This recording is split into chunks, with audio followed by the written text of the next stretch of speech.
उस मनहूस रात में हवा गर्मियों के वादे से भरी हुई थी।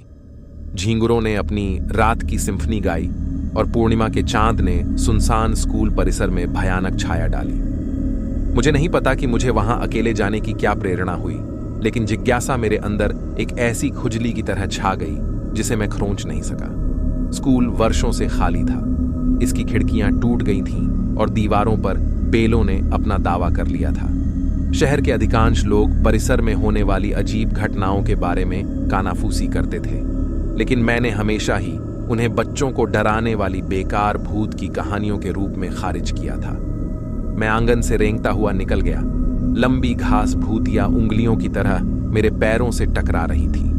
मेरे कदमों की आवाज सन्नाटे में गूंज रही थी और मैं इस एहसास को भुला नहीं सका कि मुझे देखा जा रहा है। फिर भी मैं लगा रहा। मेरी टॉर्च की रोशनी अंधेरे को चीर रही थी।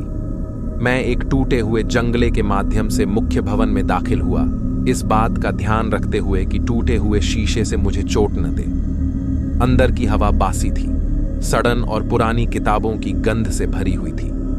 ऐसा लग रहा था जैसे इस जगह पर समय रुक गया है और इसके पूर्व निवासियों की यादें बेचैन आत्माओं की तरह घूम रही हैं। मैं गलियारों में घूमता रहा। मेरे कदमों की आवाज गूंज रही थी। दीवारें सख्त चेहरे वाले प्रिंसिपलों और लंबे समय से भूली हुई उपलब्धियों की फीकी तस्वीरों से सजी हुई थीं। मैं छात्रों की दूर से हंसी और पाठ्य पुस्तकों को इधर उधर करने की आवाज लगभग सुन सकता था। ऐसा लग रहा था मानो स्कूल खुद उन दिनों के लिए तरस रहा हो जब वह जीवित था। जैसे ही मैं दूसरी मंजिल पर चरमराती सीढ़ियां चढ़ी, मुझे एक हल्की सी फुसफुसाहट सुनाई दी। मेरा दिल जोरों से धड़कने लगा और मैंने ध्वनि के स्रोत की खोज करते हुए अपनी टॉर्च चारों ओर चमका दी। वहां अंधकार और मेरी अपनी सांसों की गूंज के अलावा कुछ भी नहीं था। मैंने इस खाली स्कूल के रहस्यों को उजागर करने के लिए ठान लिया। दूसरी मंजिल पर हॉलवे और भी अधिक जर्जर था, जिसमें वॉलपेपर उखड़ रहे थे और लॉकर टूटे हुए थे।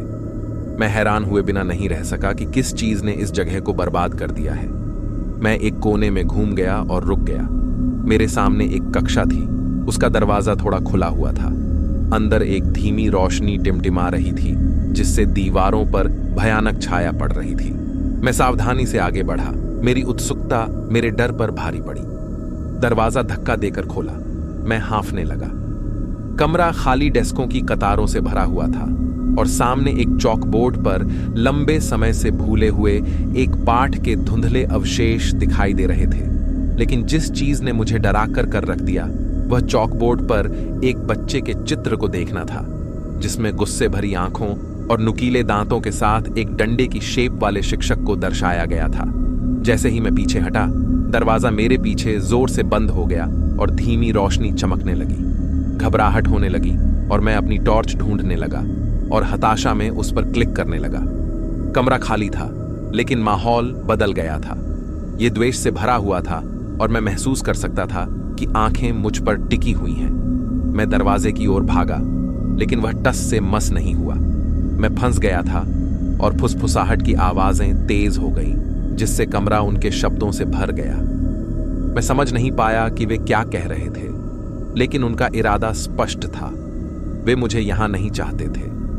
अंधेरे में मैंने कुछ हिलते हुए, कुछ मेरी ओर आते हुए सुना। मैं इधर उधर घूमा। मेरी टॉर्च मेरे हाथ में कांप रही थी और मुझे एक छायादार आकृति की झलक मिली। इसमें कोई स्पष्ट विशेषताएं नहीं थीं, लेकिन इसमें द्वेष झलक रहा था। मैं चिल्लाया और दरवाजा खटखटाया और उसे खोलने की प्रार्थना की। जब मुझे लगा कि मैं खो गया हूं, तभी दरवाजा खुल गया और मैं हिलते हुए बाहर दालान में आ गया। आवाजें फीकी पड़ गईं और द्वेषपूर्ण उपस्थिति पीछे हट गई। मैं उस शापित जगह से भाग गया, कभी न लौटने की कसम खाकर। उस स्कूल के रहस्य दबे रहने के लिए ही थे और मैंने अपना सबक सीख लिया था। कुछ स्थान, चाहे वे कितने भी आकर्षक क्यों न लगें, बेहतर होगा कि उन्हें अछूता छोड़ दिया जाए, उनके रहस्यों को अनकहा बना दिया जाए।